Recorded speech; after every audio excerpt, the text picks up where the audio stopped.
E vamos conversar agora com o senador Alessandro Vieira, do Cidadania de Sergipe. Senador, boa tarde. Boa tarde a todos.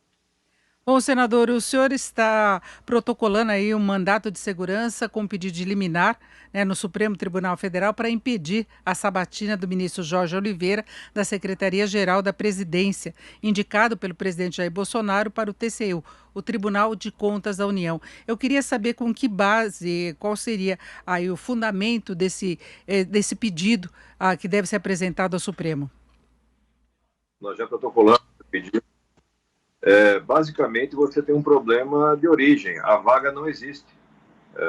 A aposentadoria do ministro José Múcio só irá acontecer, a se confirmar, em dezembro. Então, não faz sentido o Senado se debruçar numa sabatina de uma vaga que não existe ainda. O Senado não é uma agência de emprego que fica avaliando currículos de um cadastro de reserva.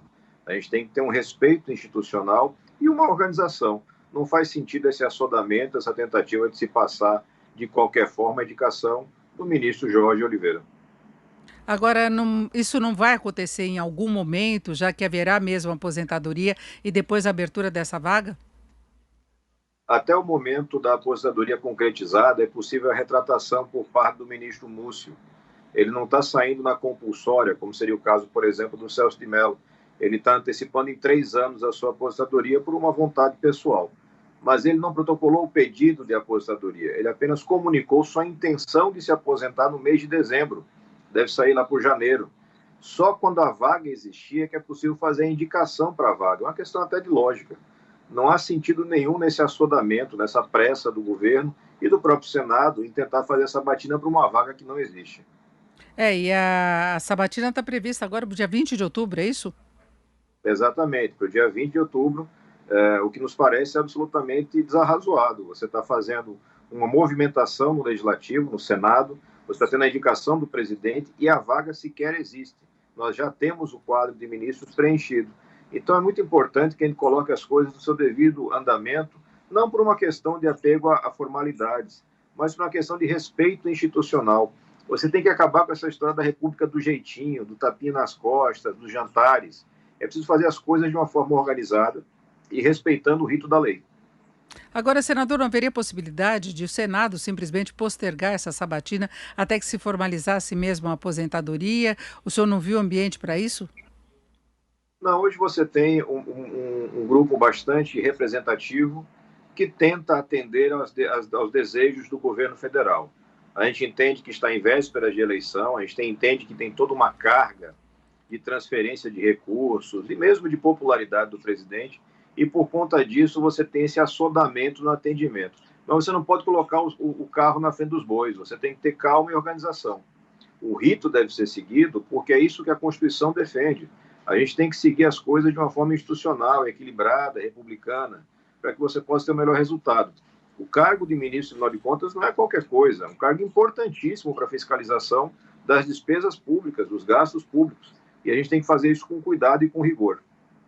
Agora, senadora, não pode haver uma resistência até do próprio Congresso a uma decisão desse tipo, por isso que o senhor recorreu mesmo ao Supremo. A gente percebeu que no Senado da República, na atual forma de atuação do presidente Davi Alcolumbre, você não tem espaço para um debate mais qualificado. O presidente Davi Alcolumbre sequer preside as sessões na maioria das oportunidades. Ele está dedicado apenas a uma tentativa de costura para uma reeleição que hoje a Constituição proíbe. Isso contamina o debate, contamina a atuação da casa. Quem está tentando fazer é colocar, para usar uma linguagem popular, a bola no chão e fazer com que as coisas tramitem dentro da sua regularidade. Não vai causar nenhum tipo de prejuízo, nem para o indicado, nem para a corte. Vai apenas ordenar os fatos de uma forma mais técnica e correta. E aí a sessão ficaria para o final deste ano? Então, logo surgisse a vaga, não há por que se retardar após o surgimento da vaga. Agora, apreciar currículo para uma vaga que não existe é literalmente você querer fazer do Senado uma agência de emprego que analisa currículos para cadastro de reserva. Bom, e agora tem que sair uma decisão rápida, então, do Supremo para reverter essa sabatina que já está marcada, não é? É a nossa expectativa, que você tenha uma decisão que ordene os fatos. Repito, não tem nenhum tipo de prejuízo para o governo, para o indicado ou mesmo para a Corte de Contas. Mas se coloca as coisas no leito que a Constituição define. Você não pode tratar no atropelo como se fosse uma conversa de compadres. Não é isso que a República pede. A gente tem que ter um respeito, um certo distanciamento institucional e fazer com que as coisas funcionem sempre de forma muito adequada. Até porque a sabatina do ministro Jorge também deverá ser uma sabatina longa e bastante cuidadosa, uma vez que ele é indicado para um cargo de altíssima relevância e não tem uma experiência lá muito compatível com isso. Então vai ser preciso avaliar na sabatina se ele está à altura da missão para a qual está sendo designado. Agora, em relação a outra sabatina de Cássio Marques para a vaga do Supremo, ministro Celso de Mello já aposentado, qual a sua expectativa? Porque se fala que já está quase certa, que ele vai ser quase certa a aprovação dele, porque teve já muita negociação política, muitas conversas antes de que ele seja sabatinado, já tem um parecer favorável do relator. Qual é a sua previsão? A gente deve ter uma sabatina longa, eu imagino que vários pontos serão encarados, enfrentados, as falhas no currículo dele, a questão da proximidade excessiva com lideranças políticas, inclusive com pessoas que são processadas, denunciadas por crimes graves, isso tudo vai ter que ser objeto de uma análise, e é fato, o Senado não recusou nenhum ministro no último século, até onde eu lembro. Então, não é muito provável que você consiga ter uma rejeição, mas é sim muito importante deixar absolutamente registrado o que está acontecendo. A indicação do desembargador Cássio, ela representa aquilo que o sistema tradicional brasileiro faz há décadas. É um acordo político, uma pessoa que assume compromissos políticos e que chega a um cargo importantíssimo, onde ele vai passar 27 anos, de acordo com a previsão hoje legal da aposentadoria. Então, é muito poder que é concedido sem nenhum tipo de cuidado técnico, nenhum cuidado com a coisa pública. A sabatina certamente servirá para apontar essas contradições entre o discurso e a prática daqueles que se apresentaram como autores ou como defensores de mudanças. Isso não é mudança, isso é uma consolidação daquilo que infelizmente acontece há muito tempo. É, exatamente pelo entendimento político, essas sabatinas acabam sendo apenas a formalização de uma indicação, que já se tem toda uma negociação política por trás, então quando se chega a um nome, esse nome meio que tem consenso, né?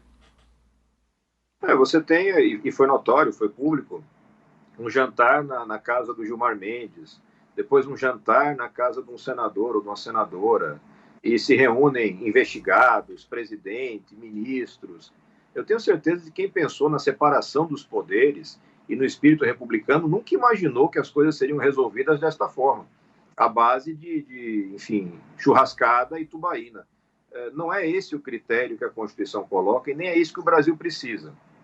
Eu repito, não tem nada contra o governo ou contra o indicado, mas é muito importante que as pessoas entendam o que está acontecendo para que depois você não tenha surpresas, como a gente teve agora com essa liberação do traficante apelidado André do Rep. Lá na época da tramitação, a gente já apontava, é muito claro que esse dispositivo está sendo construído para favorecer investigados poderosos, mas vai servir a qualquer bandido que tenha recurso para ter uma boa banca de advogados. E agora o Brasil inteiro fica comovido, fica impressionado. Temos agora uma reunião do Supremo para ver como é que interpreta o artigo, mas o problema aconteceu lá atrás. Então, deixar claro quem faz as coisas, quem assume determinadas posturas, é muito importante para que o brasileiro possa abrir os olhos e acompanhar de verdade. Agora, senador Alessandro, o senhor particularmente seria contra a indicação? É preciso que ele esclareça alguns pontos que são muito preocupantes. Né? Primeiro deles, a proximidade, a grande proximidade dele e como ele encara essa questão do relacionamento com políticos, especialmente políticos investigados, e as lacunas no currículo. Porque, veja, ninguém é forçado, ninguém é obrigado a ter um mestrado ou um doutorado para alçar um cargo que é de indicação política, afinal de contas.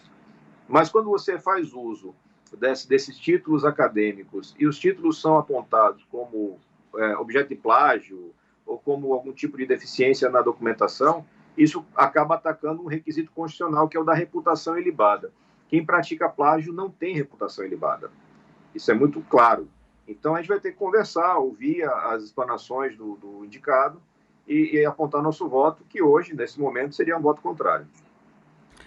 Perfeito, nós conversamos aqui com o Alessandro Vieira, que é senador do Cidadania por Sergipe. Senador, muito obrigada, uma boa tarde. Boa tarde a todos.